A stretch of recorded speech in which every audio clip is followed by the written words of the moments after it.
Facebook ব্যবহার করে না এমন লোক কিন্তু এখন খুব কমই আছে।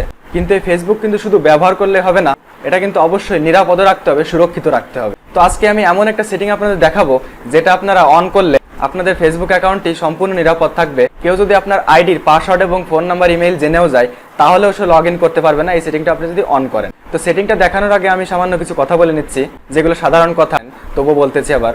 আপনার ফেসবুকে যে পাসওয়ার্ডটা অবশ্যই স্ট্রং পাসওয়ার্ড দেওয়ার চেষ্টা করবেন। তো এবার আমি আপনাদের দেখাবো সেই সেটিংটা যেটা অন করলে আপনার ফেসবুক অ্যাকাউন্ট সম্পূর্ণ নিরাপদ থাকবে। এটা হচ্ছে 2 স্টেপ ভেরিফিকেশন, অর্থাৎ 2 ফ্যাক্টর অথেন্টিকেশন যেটাকে বলা হয়। তো এটি করার জন্য আমাদের এখন চলে যেতে হবে মোবাইল স্ক্রিনে। তো এই কাজটি করার জন্য আপনাকে যেতে হবে ফেসবুকে। আমি ফেসবুকে যাচ্ছি। তো ফেসবুকে আসার পর উপরে ডান দিকে এই যে একটা অপশন দেখতে পাচ্ছেন, এখানে ক্লিক করতে হবে। তো তারপরে নিচের দিকে আসতে হবে, নিচের দিকে এসে দেখতে পাচ্ছেন সেটিং অ্যান্ড প্রাইভেসি, এখানে যেতে হবে। তো তারপর এখান থেকে আবার যে সেটিং দেখতে পাচ্ছেন সেটিংয়ে যেতে হবে।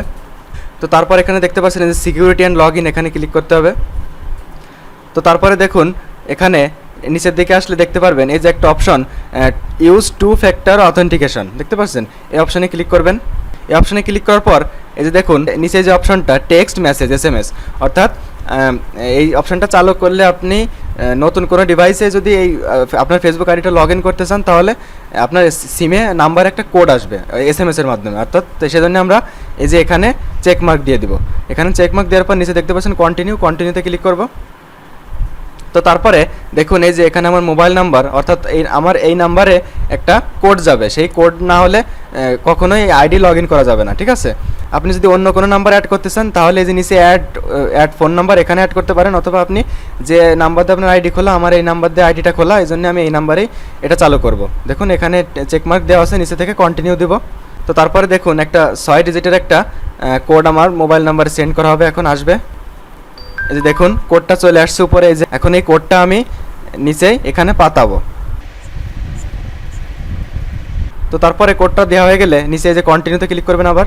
2 ফ্যাক্টর অথেন্টিকেশন ইজ অন, অর্থাৎ আমার আইডিতে 2 স্টেপ ভেরিফিকেশনটা কিন্তু অন হয়ে গেল, ঠিক আছে? নিচে তারপরে এখান থেকে যে ডানে ক্লিক করব, অন হয়ে গেল। এখন কিন্তু কেউ আমার পাসওয়ার্ড, ফোন নাম্বার এগুলো জানলেও কিন্তু আমার আইডি লগ ইন করতে পারবে না, কারণ লগ ইন করতে গেলেই আমার সিমে একটা কোড আসবে, ওই কোডটা না জানা পর্যন্ত কেউই কিন্তু আমার আইডিটা লগ ইন করতে পারবে না। তো আপনারাও কিন্তু আপনাদের আইডিটা এভাবে সুরক্ষিত রাখতে পারবেন।